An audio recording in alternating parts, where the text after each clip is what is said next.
verbo que estava com Deus e que esse verbo era Deus. Quem era? Jesus Cristo. E lá no João 1,14, ele diz assim: e o verbo que era carne, que era Deus, se fez carne e habitou entre nós. É um texto maravilhoso. E eu achei muito interessante a visão daquele diretor de colocar esse diálogo com Maria, que eu não sei se aconteceu, mas faz muito sentido, né? Quando João começou a escrever. Então, traz a lembrança, a ceia é um momento que traz a lembrança da encarnação e depois a crucificação de Jesus e depois a ressurreição de Jesus e a sua ascensão. Mostra para nós que fazemos parte do cristianismo, que fazemos parte de um reino poderoso, que existem 4 pilares que fundamentam realmente essa história, que é a ascensão, a crucificação, a ressurreição e a ascensão de Cristo. Esses são os 4 pilares do cristianismo. Quanto à história, não estamos aqui, o cristianismo não caiu aqui de paraquedas, portanto, ele tem uma história. E essa história, quem firma é o nosso Salvador Jesus Cristo. Mas eu quero falar com vocês sobre o reino de Deus, que em Mateus ele usa como reino dos céus, que é um eufemismo para evitar o uso do nome de Deus em vão, adaptando a sensibilidade dos judeus que tinham dificuldade de não usar o nome de Deus em vão. Então, Mateus escreveu o reino dos céus. E o reino de Deus e o reino dos céus é a central da pregação de Jesus Cristo. Jesus, em todo o tempo, prega sobre o reino dele, sobre o reino do céu. E o termo reino de Deus remete-nos a uma perspectiva escatológica introduzida no profeta Daniel, e que nos ensinos de Jesus apresenta 2 facetas. Primeira, que o reino já chegou. Que o reino está no coração dos seres, dos indivíduos e dos cristãos, dos seres humanos que aceitam a Cristo.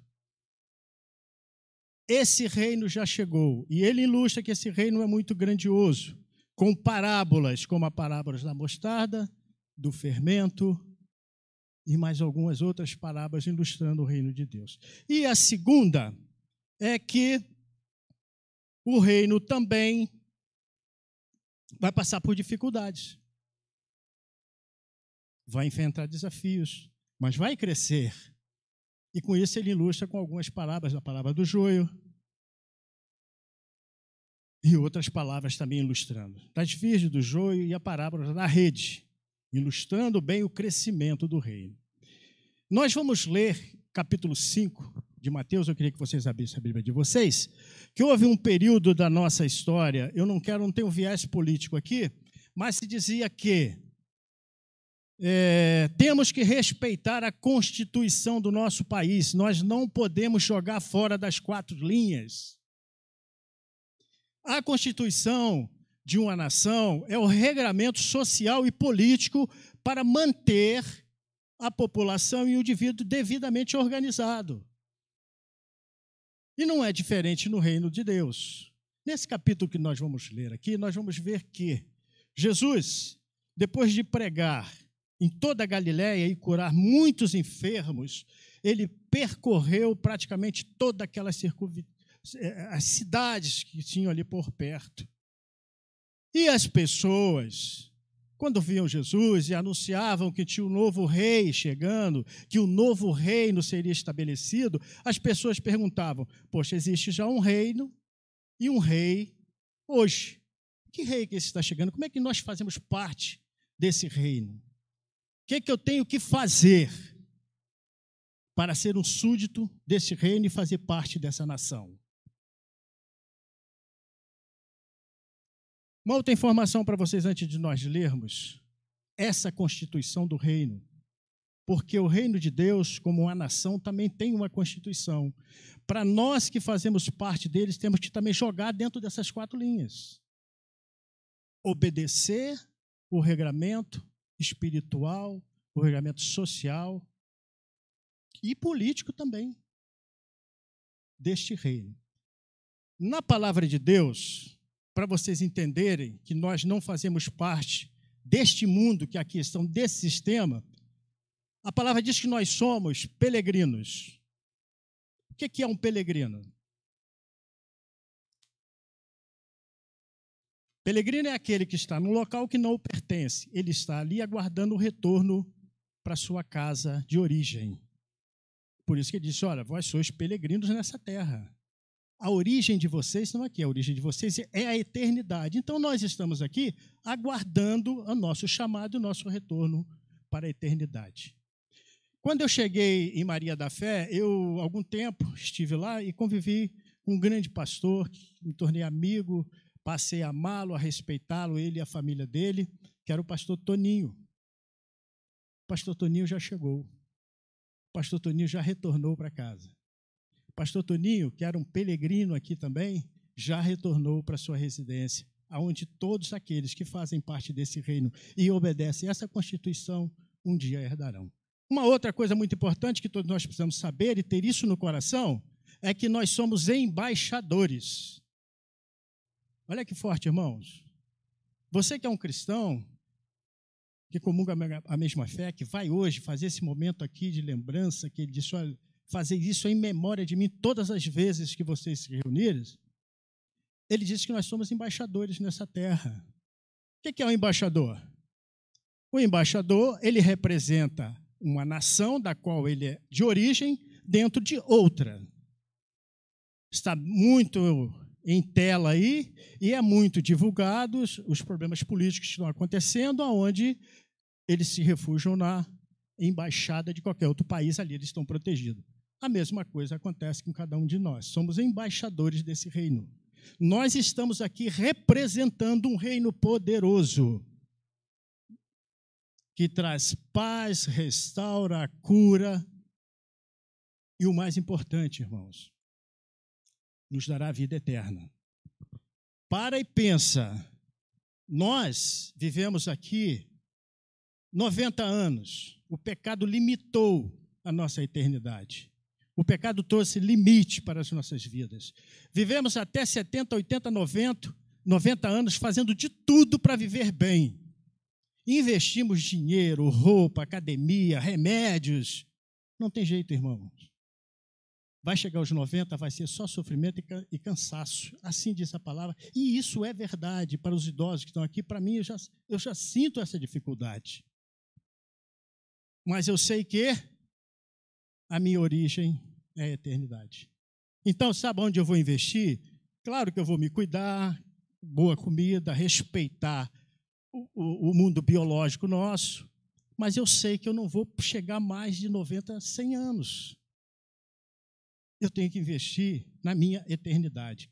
Eu não vou viver 100 anos lá, ou 90, eu vou viver eternamente. Isso que estamos fazendo faz parte de investir na nossa eternidade. E não somente no tempo que vamos estar aqui junto com os irmãos. Tá ok? Vamos ler a palavra de Deus?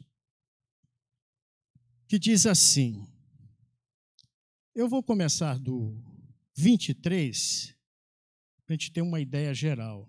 Então, quando Jesus começou a ler isso aqui, irmãos, você imagina essa cena, né? Multidões de pessoas, Jesus tinha curado várias pessoas, alimentado alguns, trazendo visão a outras, e agora queriam saber como fazer parte desse reino. Jesus sobe ao monte, os discípulos...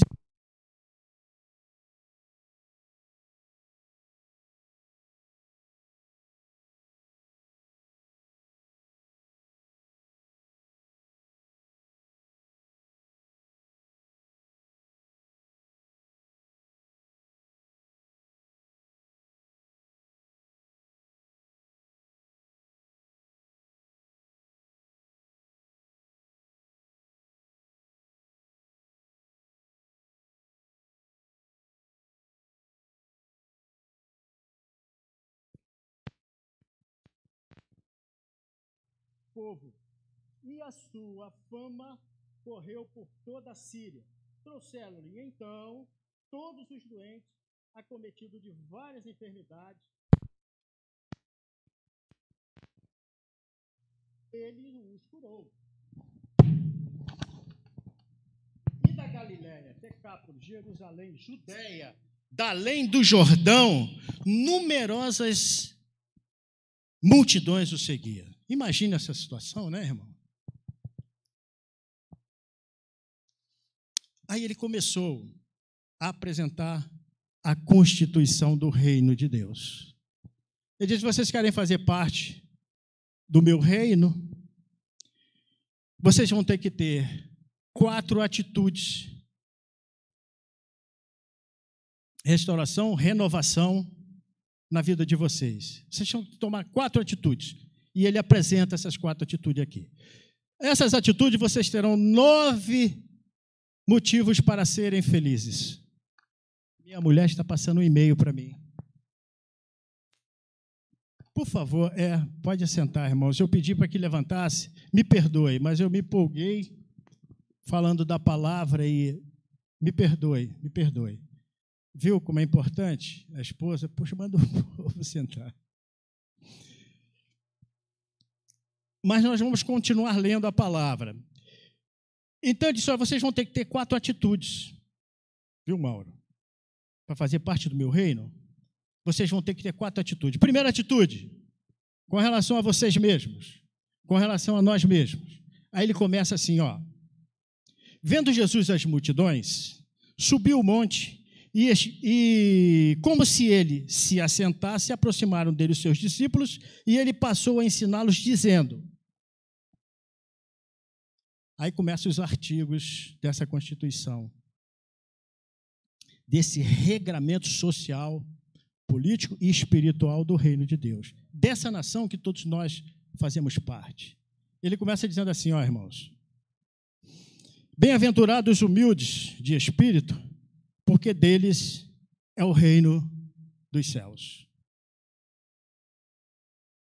Qualidade de quem é simples, a simplicidade, a humildade. Jesus, por várias situações, ele sempre demonstrou, principalmente através das crianças.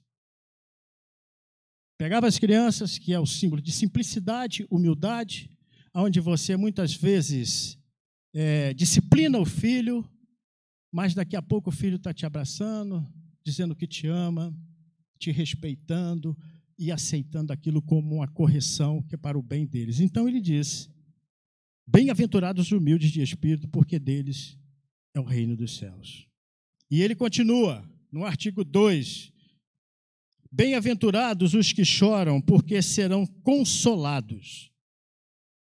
Derramar lágrimas, irmãos, de tristezas ou de alegrias, isso faz parte de cada um de nós.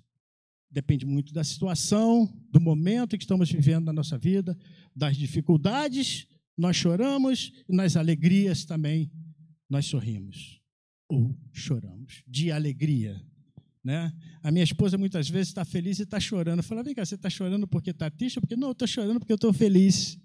Então, bem-aventurados os que choram, porque serão consolados. Bem-aventurados os mansos, porque herdarão a terra. Uma coisa que nós pedimos muito é mansidão, né, meu irmão? E mansidão é manter o poder sob controle. Você até pode, mas você não vai fazer. Você vai exercer a tua mansidão. Essas coisas, chorar, ser humilde, ser manso, acontece com quem? Com o ser humano. Está em nós. Nós vivemos neste mundo passando por todas essas situações aqui. Então, a primeira atitude é com relação a nós mesmos. Se somos muito arrogantes, soberbos, mentirosos, falsos, gostamos muito de fazer fofocas, isso está em nós. Agora, nós temos que ter a consciência de que no momento que isso começa a prejudicar a você e a outro, nós temos que mudar a nossa vida. Atitudes. Essa é a primeira atitude com relação a nós mesmos. A segunda atitude que consta nesta constituição do reino de Deus, a qual nós fazemos parte, é com relação ao pecado. E ele diz assim com relação ao pecado, irmãos: bem-aventurados os que têm fome e sede de justiça, porque serão fartos. Muitas vezes, por achar e ver uma injustiça, nós cometemos muitos pecados. Somos injustos, às vezes, com os nossos amigos, parentes, irmãos, nossos cônjuges e filhos. É uma atitude que nós temos que mudar. Tomar atitude de mudança. Tomar atitude de restaurar o que havia se perdido. Restaurar o início. Porque muitas vezes nós convivemos com as nossas esposas e muitas das vezes a nossa falta de mansidão e muitas outras coisas nós descarregamos no próximo mais próximo, que é a minha esposa, que é a esposa, que é o nosso cônjuge. É aquele ali que nós começamos o nosso ministério, é ali que nós começamos a demonstrar essa atitude com relação a nós mesmos e com relação ao pecado. Em respeitar. Porque às vezes nós fazemos coisas absurdas para conquistar alguém. Mandamos flores, ligamos e fazemos. Cada um teve a sua maneira de conquistar o seu cônjuge. Quando esse cônjuge está dentro da tua casa, dormindo na tua cama com você, você começa a maltratar. E não pensa que isso acontece só no mundo não, tá, irmão? Acontece com pessoas que fazem parte do reino também. Por isso ele deixou essa Constituição bem clara para nós. Para fazer parte desse reino, nós não podemos pisar fora das 4 linhas. E com relação ao pecado é uma delas. Mas ele continua: bem-aventurados misericordiosos, porque alcançarão misericórdia. Muitas vezes nós temos penas das pessoas, mas pena não é de Deus. Empatia e misericórdia, sim. Porque muitas vezes nós estamos vendo alguém sofrendo, não imaginamos que talvez ele está colhendo algo que plantou. Deus está tratando aquela pessoa. E não existe nada mais certo nessa vida, meu irmão. Você que é aqui da roça, que planta, que colhe, que sabe que a lei da semeadura ela é certa. Você vai colher o que você plantou. Tanto é assim com o homem que trabalha da terra, que nos traz os alimentos, e é assim também nas nossas vidas. Então, quando vemos alguém sofrendo, precisamos exercer o amor de Cristo, a misericórdia e a graça. Porque o amor, ele se divide nessas 2 condições, misericórdia e graça. Se eu sinto amor pelo meu filho, na hora que eu vou discipliná-lo, eu vou dizer: olha, eu não vou te dar o que você merece, que seria uma coça, uma surra, um castigo. E isso é misericórdia. Mas vou te dar o que você não merece, vou te dar uma nova chance. Para você não fazer mais, você não praticar mais. E isso acontece com nossos amigos, vizinhos, cônjuges, filhos e no nosso dia a dia. Então, bem-aventurados os misericordiosos, porque eles também herdarão o reino dos céus. E Jesus continua conversando com aquele povo. Bem-aventurados limpos de coração. Sabe por quê? Porque os limpos de coração conseguem realmente ver a Deus. O que é o coração, né, irmãos?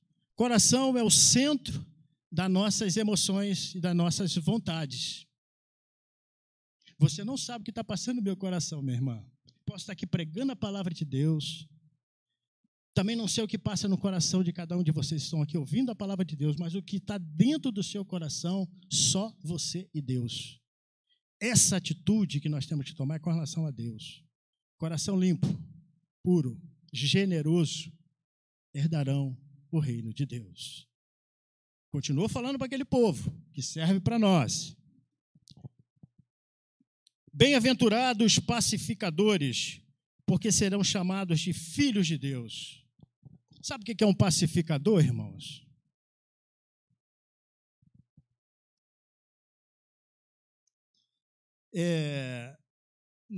Eu e minha esposa, nós ministramos Casados para Sempre durante uns 10 anos. E ministramos em várias denominações, metodista, Assembleia de Deus, ministérios independentes. E tinha uma dificuldade muito grande, em alguns casos que nós ouvimos, que era justamente a mansidão e o poder de pacificador de um ou de outro do cônjuge. Você quer ver uma coisa? Quando você está chegando em casa, aí os seus filhos assim, olha, ajeita tudo, arruma tudo que o papai está chegando. Ajeita tudo e arruma tudo porque mamãe está chegando, e se encontrar essa bagunça e ver o que mandou a gente fazer e não fez, nós vamos pegar um castigo. Não é assim? É assim na minha casa. Você está impondo, aí quando você entra em casa está tudo ok, mas você impôs a paz por medo. Eu estou te respeitando, eu estou fazendo o que você está mandando, mas por medo. O verdadeiro cristão, ele é um gerador de paz. Ele não impõe a paz por medo. Ele gera paz aonde ele chega. Aonde é um atrito na família, entre os filhos, até dentro do ministério mesmo acontece. Por isso que ele diz, bem-aventurados os pacificadores, porque vocês viverão problemas que tirarão a paz de vocês e vocês entrarão em guerra. Então sejam pacificadores. Entenda que erros acontecem. E que vocês precisam ver o lado bom. Porque o que não te mata te fortalece. Meu irmão, aconteceu tudo isso aí, qual o estrago? Te matou, tu está vivo, a gente vai sair mais forte disso, irmão. Esse problema que você viveu vai te fortalecer, não é possível que você passe por um problema terrível, não morreu, está vivo e não aprendeu nada com isso. Se isso não te matou, isso vai te fortalecer. Seja um pacificador para apresentar isso para as pessoas no momento que você estiver em dificuldade, no trabalho, no ministério, na família, com os vizinhos. Esse é o verdadeiro cidadão e súdito do reino de Deus, que respeita essas 4 linhas. E ele continuou: bem-aventurados perseguidos por causa da justiça, porque deles é o reino dos céus. Como é que isso acontece, varão e varoas do Senhor? Como é que acontece exercer a justiça?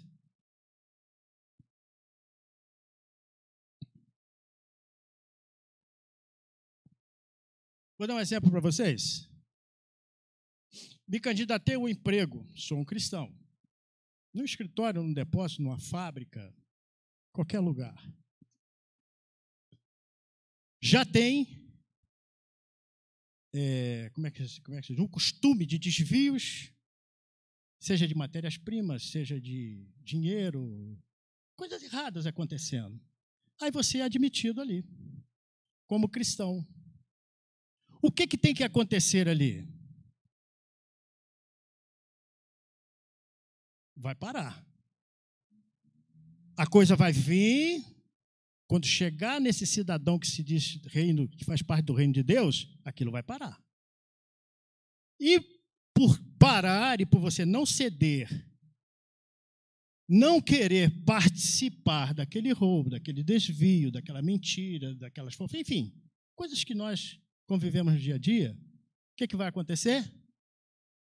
Meu irmão, esse irmão aí não vai entrar no esquema, não. Por que ele não vai entrar no esquema? Porque ele é um cidadão do reino de Deus. Ele vai ser perseguido por honrar a palavra de Deus. Ele vai ser perseguido por não entrar em conluio. Ele vai ser perseguido por não participar das mentiras. Esses serão chamados filhos de Deus. Sim, irmãos? E ele continua: bem-aventurados sois quando por minha causa vos injuriarem e vos perseguirem, e mentindo disserem todo mal contra vós. Já viveu alguma situação dessa, irmãos? Vivemos com pessoas. Onde tem pessoas, tem problemas. Se não tiver gente qualificadas espiritualmente falando, para superar todas essas dificuldades, você entra no sistema do mundo. E o mundo vai te absorver e te escravizar. E é isso que o sistema quer. Eu, quando falo mundo e quando Deus e Jesus se refere ao mundo, ele não se refere ao mundo planeta não, viu, pastor? Porque o mundo planeta tem tudo de bom para nós. Tudo de bom, cara. A Terra é maravilhosa. O problema é o sistema que está aí para aprisionar a coroa da criação, que é o indivíduo. Agora, ele é uma coroa da criação, porém precisa fazer uma nova aliança com Deus. A nova aliança está aqui, nós vamos hoje exercê-la aqui. Viver uma nova aliança. Cristo nos trouxe essa possibilidade. Encarnando, sendo crucificado, ressuscitando e ascendendo aos céus. Eu sou a nova aliança. E eu creio que todos nós aqui já fazemos parte e já temos essa nova aliança com Deus. E ele encerra com 2 parágrafos muito importantes, parágrafos únicos, que ele diz assim: os discípulos são sal da terra.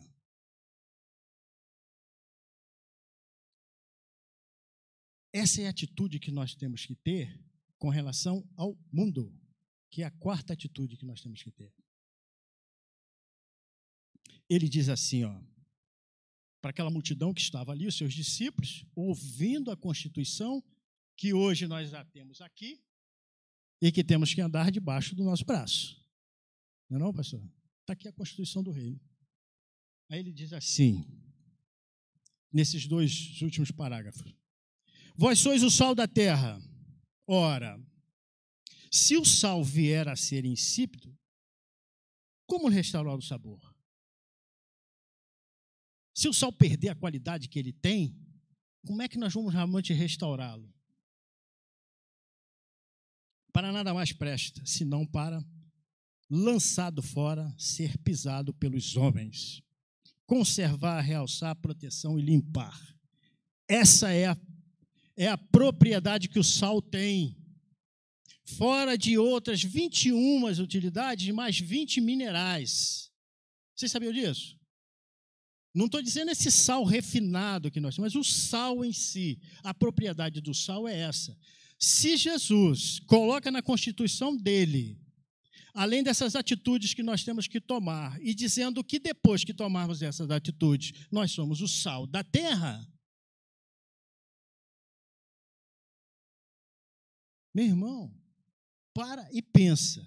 Se um mineral tem várias utilidades para o nosso corpo, e Cristo disse que nós somos esse sal. E não é pegar o sal para benzer ou para pisar, não. Você é o sal, irmão. Você é o sal da terra. Eu passei algum tempo nos Estados Unidos, e lá, quando neva muito, uma das propriedades do sal, as prefeituras das cidades, terminou a neve, eles vêm com aqueles caminhões cheios de sal, com as dragas, e saem colocando nas ruas para proteger a população de acidentes. Olha só que coisa interessante, o sal. Você que trabalha com agricultura sabe disso, que existem ervas daninhas e pesticidas e outros animais que danificam a sua plantação.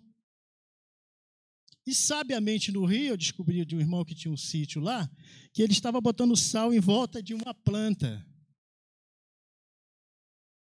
Eu falei, por que você está botando sal aí, irmão? Ele falou, não, esse sal vai proteger essa minha planta de lesma, porque você sabe quando a lesma bate no sal, e de outros animais que podem vir a destruir aquilo que vai me dar alimento. Você é esse sal, irmão. Não é esse sal que a gente pega para jogar, não. Você é o sal que vai dar essa proteção de restauração da tua família, de restauração do teu casamento, de restauração da tua vida financeira. Você veio para isso, irmão. Você é sal do mundo. E fazendo isso vai servir de exemplo para outros. Sim ou não? E Jesus conclui aí no 13, no 14. Ele diz algo mais poderoso ainda, que o Pai, quando criou tudo isso, ele disse assim, olha, haja luz, e houve luz. Meu irmão, ele diz que os discípulos são a luz do mundo. Se você não é luz, irmãos, se você não está servindo de referencial para ninguém, na tua casa, nos teus vizinhos, no teu trabalho, as coisas erradas não pararam no teu setor porque você é um cristão, você precisa rever tudo isso, irmãos. Você precisa rever isso porque você vai participar de um momento marcante da sociedade, do reino de Deus, que é a ceia do Senhor. Ele não disse para você não deixar de tomar cena, ele disse só se reavalie. Veja realmente onde você precisa corrigir para ser digno de fazer parte desse reino. Senão você pode estar aqui, pode participar, ser feliz e não tem problema nenhum. Mas no grande dia, quando você retornar, se você for verdadeiramente um peregrino, ou se for verdadeiramente um embaixador, você vai retornar. E se você não se reavaliar, e não for essa luz que diz que você é, que eu sou, nós vamos sim, mas para outro lugar que vocês conhecem, que todos nós conhecemos. Então ele diz assim, os discípulos são luz do mundo. Vós sois a luz do mundo. Não se pode esconder a cidade edificada sobre um monte, nem se acende uma cadeia para colocá-la debaixo do alqueire, mas no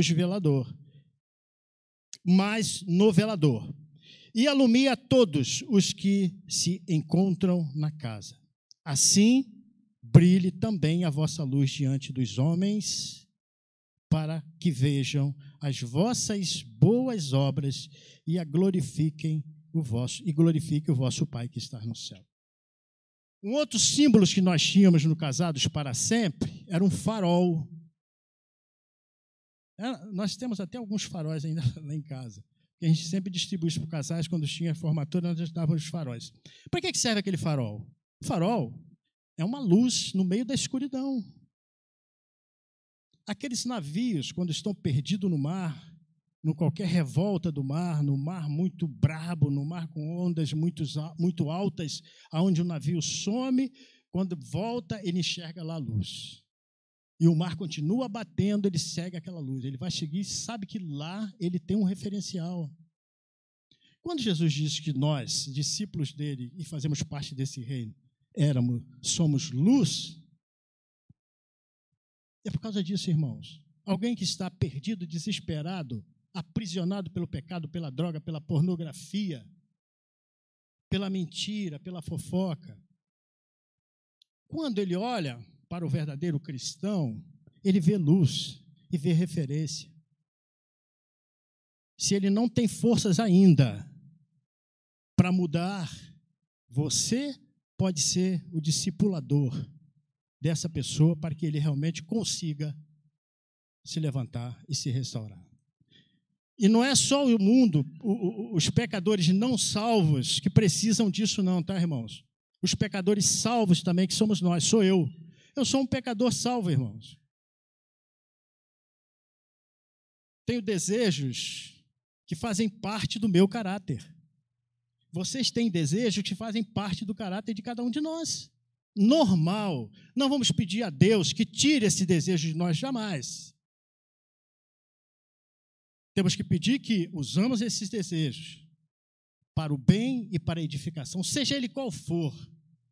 Sexual, desejo de ganhar dinheiro, desejo de competir, desejo de comprar algo, desejo de crescer na vida,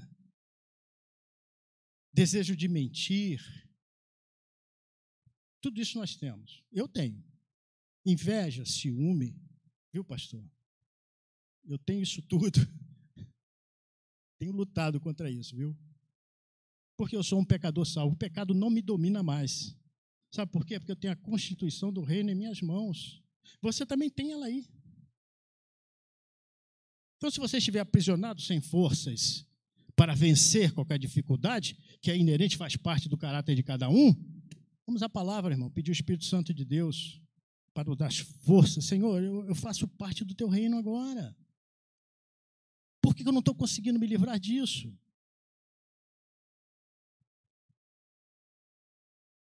Deus tem mandado falar isso hoje para esse povo. E tenho falado dessas mensagens em outros lugares. E James Campbell, que é um pastor de família, e que ele tem até uma Bíblia da família, você deve conhecer, né? James Campbell.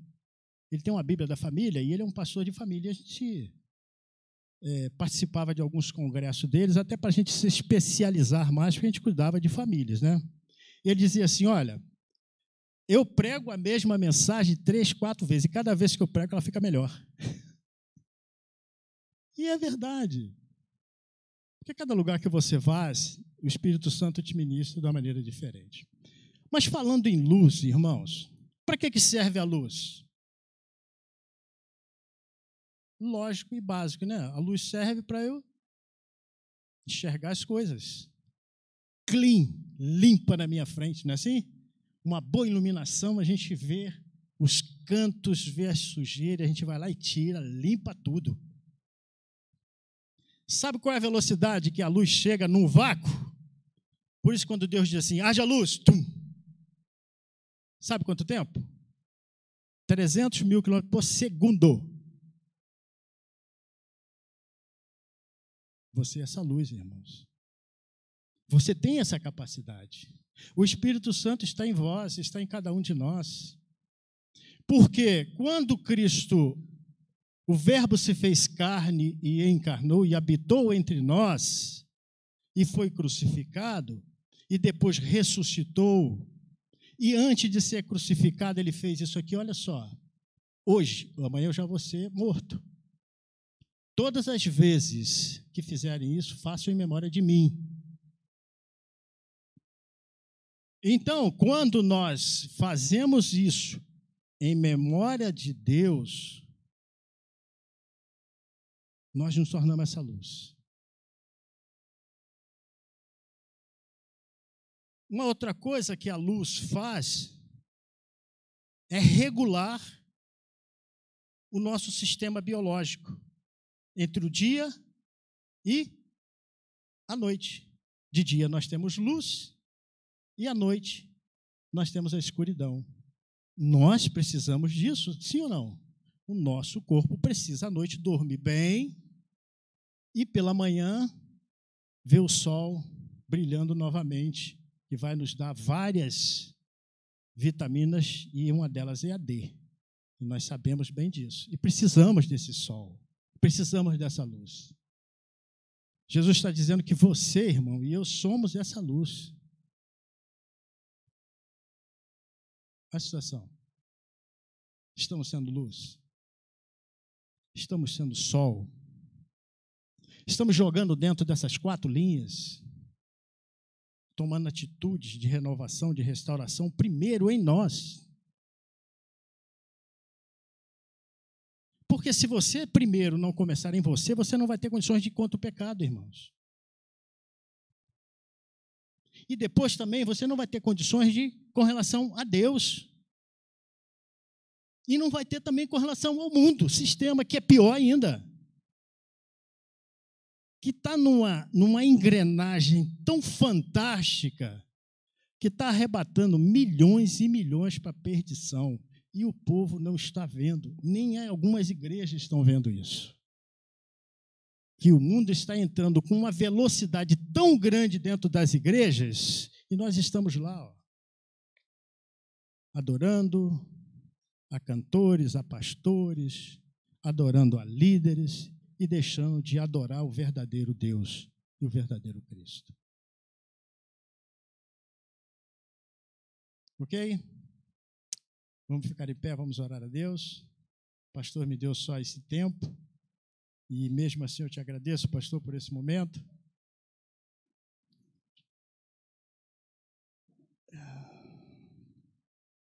A luz, além de ser um regulador biológico do ser humano, ela é uma fonte de energia e de produção. Então, irmãos, use essa energia espiritual para abençoar os outros. Produza discípulos para o reino de Deus. Apresente a constituição do reino, que é Mateus 5, que está aqui em suas mãos. Nós temos a Constituição do Brasil, que é um livrinho, e nós temos aqui a Constituição do Reino de Deus. Só que esses artigos que nós lemos aqui, ele está em todas essas páginas da Bíblia. É só pegar, ler e botar em prática, e tomar as atitudes que Deus e que Jesus Cristo está dizendo para esse povo e deixando para nós. Tá ok? Feche seus olhos. Senhor Deus, eu quero te agradecer, Deus, pela oportunidade e a responsabilidade, Deus, de estar aqui em cima do púlpito e ter essa grande honra de ministrar a tua palavra para este povo que aqui está. Que eles, Deus, não olhe para o semeador, mas receba a semente que é muito mais poderosa do que o semeador, Deus. E que essa semente venha dar verdadeiros frutos nos corações aqui presentes, Senhor. Não sei como é que está a terra desse coração, mas o teu Espírito Santo vai tratar, vai arar, vai cuidar, desde que cada um deles e cada um de nós, inclusive eu, tomamos a atitude correta de restaurar e de prosseguir, de renovar, Deus, a cada instante, e saber que eu tenho uma nova aliança contigo e que tu vieste para nos dar essa nova aliança. Muito obrigado, Deus, por esse momento, e que essas pessoas que estão aqui sejam ricas e abundantemente abençoadas pelo teu Espírito Santo. É que eu te peço e mais uma vez te agradeço, no nome de Jesus. Amém.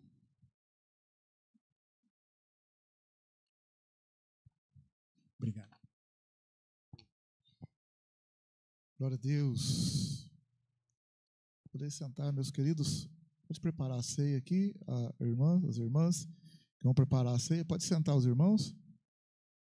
Glória a Deus. Maravilha. Recebeu a palavra, amém? Recebeu a palavra, amém, meu querido? Glória a Deus, maravilha.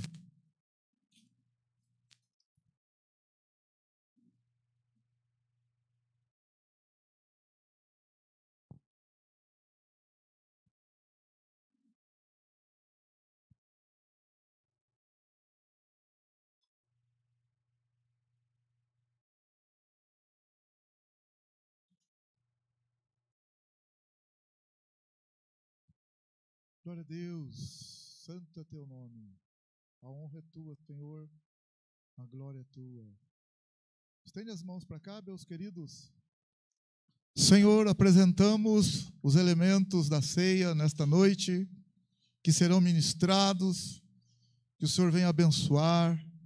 Pedimos a tua bênção, a consagração, porque são elementos que representam o corpo e o sangue de Cristo.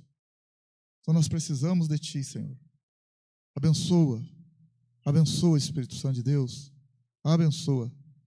Entregamos a honra e glória do Senhor em nome de Jesus. Amém, glória a Deus. Pode servir.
tomou meu lugar. Isso me parece incoerente, mas seu veredito pra mim é inocente. Inocente. Inocente.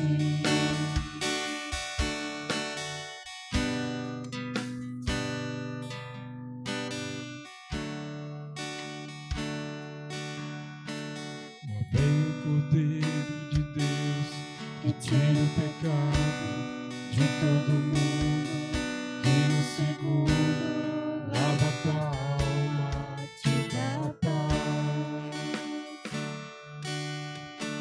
Lá vem o Cordeiro de Deus, passando o Jordão, te dando a mão, dizendo pra ti, inocente. As pedras que apontavam pra mim, todas caíram ao chão. As pedras que podiam me matar, me deu o seu perdão. Com ela construí meu castelo, com aquilo que há de mais belo, que é o amor que perdoa, inocenta o pecador. Jesus tomou meu lugar. Isso me parece incoerente, mas seu veredito pra mim é inocente.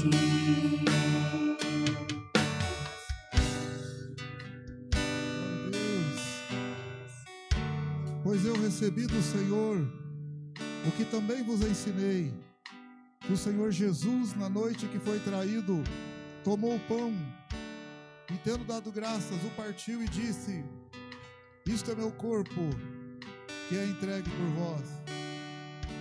Semelhantemente, depois de cear, tomou o cálice, dizendo: este cálice é a nova aliança no meu sangue. Fazei isso todas as vezes que comerdes e beberdes em memória de mim. Pois todas as vezes que comerdes este pão e beberdes este cálice, anunciais a morte do Senhor até que Ele venha. Que o Senhor tenha misericórdia, perdoe cada um de nós, purifique nossos corações. E queremos declarar que o Senhor Jesus é o Senhor das nossas vidas. E estamos em aliança com Ele, e fazemos esse momento em memória dEle, até que Ele volte. No nome de Jesus, comamos e bebamos.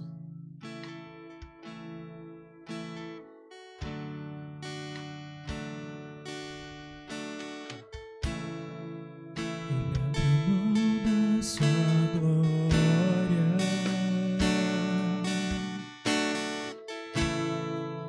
e, semelhante a homem, se esvaziou, servo tornou,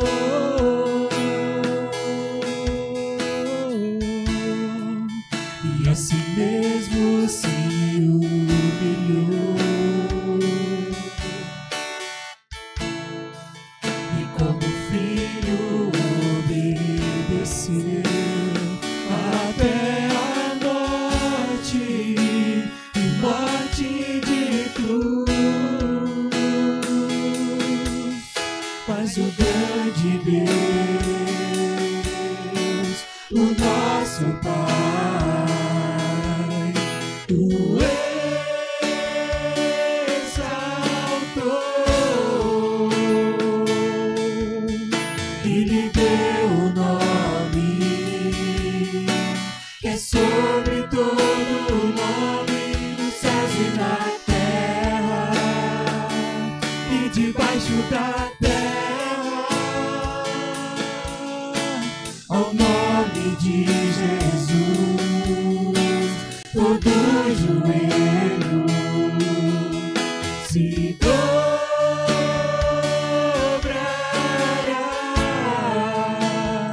e toda língua confessará que Ele é o Senhor.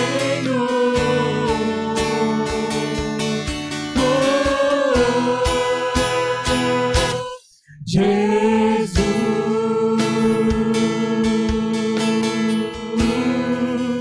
nome sobre todo nome, nome sobre todo nome.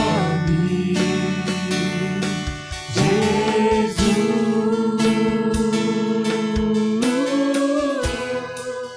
nome sobre todo nome, nome sobre todo nome. Seu nome é maravilhoso, conselheiro, Deus forte, o Pai da eternidade, o príncipe da paz. Seu nome é maravilhoso, conselheiro, Deus forte, o Pai da eternidade, o príncipe da paz. Jesus,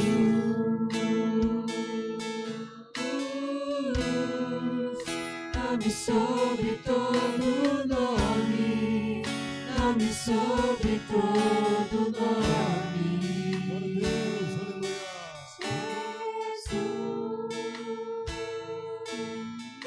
Glória a Deus. Nome sobre todo nome, nome sobre todo nome. Glória a Deus. Ótima semana. Deus abençoe os pais aí. Feliz Dia dos Pais. Feliz Dia dos Pais. Feliz Dia dos Pais. Deus abençoe os pais, a família, a todos. Ótima semana. O Senhor te proteja, te guarde, te abençoe. E que o amor de Deus, que a graça do Senhor Jesus e a comunhão do Espírito Santo esteja com todos. Todos digam. E todos digam. Com alegria, todos digam. Cumprimente seu irmão com a paz do Senhor. Deus abençoe, Deus abençoe.